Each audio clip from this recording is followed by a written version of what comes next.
Friends, Cowboy Joe Boo here, host of the Joe Boo Report. And sadly, I have bad news to report about Randy Gregory and former Dallas Cowboy Joseph Randle. Randy Gregory, of course, suspended for the first 4 games of the season for weed, failing his 4th test. And I hate to say it, but Stephen A. Smith may be right on this one. Let's go to the tape.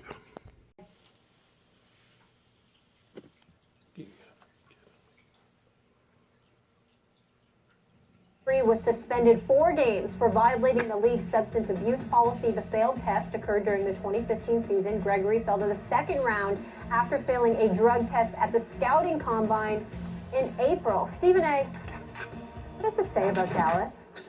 What does it say about Dallas? How can I count the ways? I mean, look. Hey, just calm down. Just calm down. Just be objective about it. Objective? Yeah. I don't. You know what? The beauty of the won't Dallas. be objective. The beauty of the Dallas Cowboys is that objectivity is totally unnecessary. It's not necessary in this particular certainly not instance. in your instance. Skip. I miss talking about Let the me tell you Cowboys. something right now. We don't know. We suspended the 4 games. We don't know specifically what the reason is, but America, say it with me, stay off the weed. Oh, I thought that was Once gonna be again, waiting to this is happen. what it. Let me tell you something right now. I've never heard you say that Let me before. tell you something right now. That's This is a about shock Randy to me. Gregory. Where did you come up with listen, that? I'm just trying to be here for the brother. I'm just trying to be here. What do I continue to say? I tried to tell you all the time, Skip Bayless. They're an accident waiting to happen. Whatever can go wrong will. What day was the Super Bowl? It's February 7th. Yeah. What's today's date? Isn't it the 22nd? 22nd? Yeah. That's 15 days after the season's over, and already the Dallas Cowboys are in the news yet again for something that has nothing to do with winning football games, but everything to do with sullying their reputation, losing football games, being the accident waiting to happen, being just an epitome of mediocrity every single time. Yeah. We try to sit up here and give the Dallas Cowboys a break. We got caught up. I remember I was talking. I was at Radio Row, Super Bowl week, San Francisco, California, all of this other stuff. Emmett Smith comes there, Michael Irvin comes in, the playmaker. Stephen A., we'll be back, Stephen A. Yeah, Michael Irvin with his thick goggles, spy glasses. We'll be back, Stephen A. Emmett Smith. What are you talking about? I mean, I think, listen, we were 12-4 last year. There's always something, you okay? There's always something. But in the end, I keep trying to tell him, Emmitt Smith ain't there anymore. As Rick Pitino say, he ain't coming through that door. Michael Irvin ain't coming through that door. Troy Aikman ain't coming through that door. But you know what? Greg Hardy might. Randy Gregory will. I mean, the list goes on and on. The Dallas Cowboys, once again, making news for all the wrong reasons. Who's going to get suspended next, Skip? I guarantee you. Joseph Randle's off the team, so that's cool. Oh, I'm sorry. Joseph Randle, did he get arrested again? Where did he you get do arrested that? again? What was that about? Hold on. Bring him up. Hold on. Don't get on her. That's No, unfair. stay I'm here. calling Stay here. foul Don't on get on Mo. her. Don't get on her. You Don't got get on any her. help on Don't get this. on her. You did not Joseph need Randle, any I forgot help. about him. Is this 2-on-1? The 5th arrest in 17 months. Five arrests in 17 months. I mean, my Lord. I mean, listen. I want to see his You team win. can't make this stuff up. I keep trying to tell you, Skip. So once again, I'm going to just end it by saying this. I keep telling you, at some point in time, you're going to get it. Yeah. It's going to knock you upside that thick skull of yours. They're an accident waiting to happen. Yeah. They're mediocre. They will find a way to get in their own way. But there is a silver lining. And you know what that is? Jerry Jones got his headline.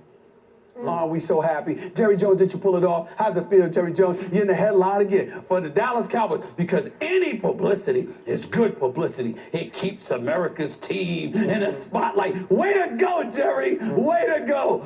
Oh, by the way, are they getting Johnny Manziel? I'm not sure. I'm just not sure. I was down in Texas A&M the other day. No. I mean, they didn't talk about it. You understand? They didn't talk about it. They said Johnny Manziel was down there. Mike Evans' It's a wedding. whole other Congratulations issue. to him, the whole stuff, all of that stuff. Who knows? Johnny Manziel could end up a Dallas Cowboy. Yeah. Who knows, Skip? Anything to get headline. The headline champions of the world, the Dallas Cowboys. Congratulations. I'm going to remind you, if my quarterback hadn't gotten hurt in the second game, if my wide receiver hadn't gotten hurt in the first game, the best wide receiver in football, then my Dallas Cowboys would have run away with the NFC East, and I think they would have made a run at this year's Super Bowl because they were that good. If Orlando Scandrick had been healthy, it was just a matter of injuries because this team, healthy a year ago, was 12-4, just as the playmaker and Emmitt Smith reminded you.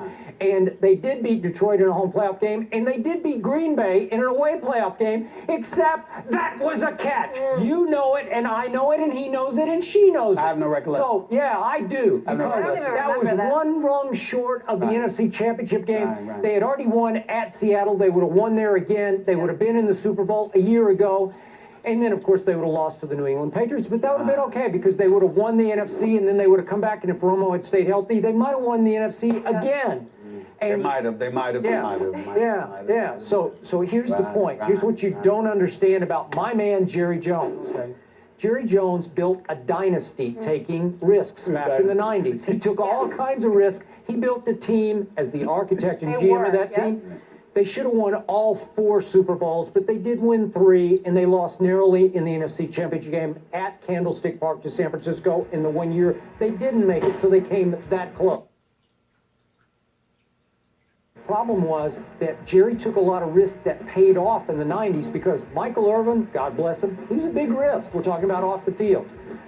Dare I say that Charles Haley was a big risk, Nate Newton was a big risk, Mark Tuinei was a big risk. I can just go right down the line. It was risk, and they all rewarded Jerry on the field because when it was time to play, they showed up and they played like nobody could play. So this time he took some more risk. And I said right here 1 year ago when all this was starting to unfold, I said, man, Jerry, you might be taking one too many risks here.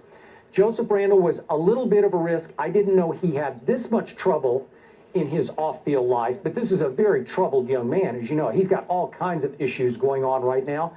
But Jerry got him in the 5th round, and I was like, okay, he was first team all Big 12, and I loved him at Oklahoma State, and I often really liked him as a Cowboy running back. And it's sad to me. He can play. He's only 24 years old. Maybe he could figure it out. It's not going to be in Dallas, but maybe he can get his life back together. God bless him. Randy Gregory cannot stay off the weed.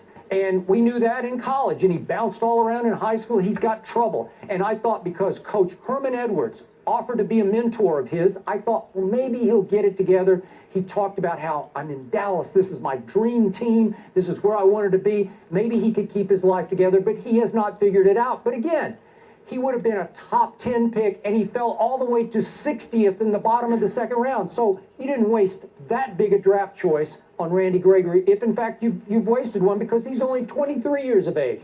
And I will remind you, Jerry Jones took Lyle Collins. Remember this? Yeah. He went undrafted, and Jerry said, here, you belong here. Took him under his wing. I thought at times Lyle Collins was the best offensive lineman on the best offensive line in football. And what a score was that? And what was their rank? They didn't have a quarterback or a wide receiver, right? Or a running back half the time. All I'm trying to say to you is this, Skip Bayless.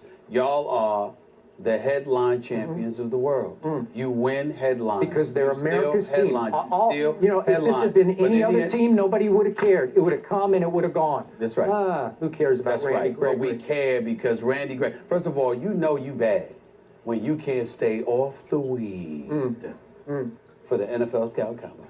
I mean, how pathetic can you get? But Jerry took him, didn't he? Took him anyway. You know. Okay, you're in college, you're at Nebraska. You're in Nebraska. Okay, you're in Nebraska. Okay, fine. I'm getting ready to get out of college. I'm going to go to the pros. I'm going to be a top 10 pick.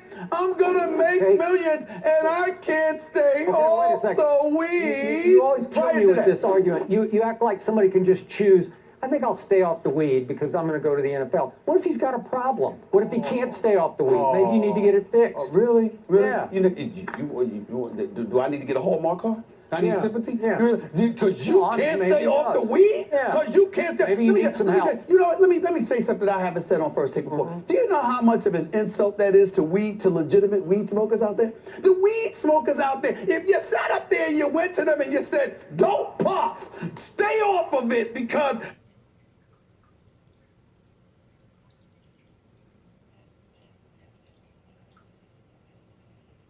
promise you, they be like, please, I got to do that later. No, you ain't getting no sympathy from this brother. Oh, you ain't getting sympathies from this brother. Again, I'm not advocating, it's just legal in 23 states for medicinal purposes, and other states like Colorado, I forgot what other, it's legal. For the most part, it's illegal. I am not knocking anybody out there who's smoking marijuana. That's not for me to judge. I'm only talking about the professional athletes who cost themselves millions doing it. Okay. Really? Okay. I'm going to feel sorry for you? You're an idiot. You're an idiot if you do that. Half your life, you get to the NFL and you say, wait a minute. It was illegal in college. You did it then and almost cost yourself a collegiate career. So it's not like, oh my God, I'm allowed to do this, but then we get to the NFL and I gotta stop. No, you knew it was legal years ago and you still tried to do it. I ain't feeling no damn sympathy for him. Forget him. If you want to sit up there and throw away millions upon millions of dollars, have an opportunity to improve your quality of life for you and your family, and you gonna blow it because you can't stay off the weed, that is your damn problem. Good luck, you're an idiot, and good riddance. I don't have any sympathy, because that's just stupid. That's just stupid. I'm just serious now. I ain't joking about that. No. There are such things as even psychological addictions. Really? Okay, fine. I'll keep that in mind. So we're going to say that about alcoholics too? Sure, absolutely. How much sympathy do we have for them when they get behind the wheel of a car? We don't then, do we? Heck no, that's breaking the law. I'm just saying. The point is, you ain't supposed to be drinking. So you know you ain't supposed to be drinking and get behind the wheel of a car. Well, guess what? If they got an addiction, right? So they're an alcoholic. But then you're going to get behind the wheel of a car too? So you have to plan before the night starts. If you say, I can't handle my alcohol, you better get a driver. Which a lot of them don't do, as millions of lives that have been lost have proven. We don't have no sympathy then. I'm going to have sympathy for you when you blowing millions upon millions of dollars. I'm not talking about people that's living casual lives. I don't do it. I don't condone doing it. But if you want to live your life like that and it ain't harming anybody, so be it. You are throwing away millions upon millions of dollars with your career because you can't stay off some weed. Please, you get no sympathy from me. Goodbye. Have a nice life. You're an idiot. Well, you're not getting sympathy from me, but you got to get some help. Oh yeah, he needs some help. He damn sure needs some help. That's clear. He needed help in Nebraska. How come he didn't get it then? He needed help before the NFL Scouting Combine. How come he didn't get it then? He needed help after the NBA Scouting Combine. He's got him some help. Really? It didn't Well, it didn't work. Yeah. Senator, when we think of a boring city to send them to where they don't have it, I think it's everywhere. Sorry. Good luck. Let's move.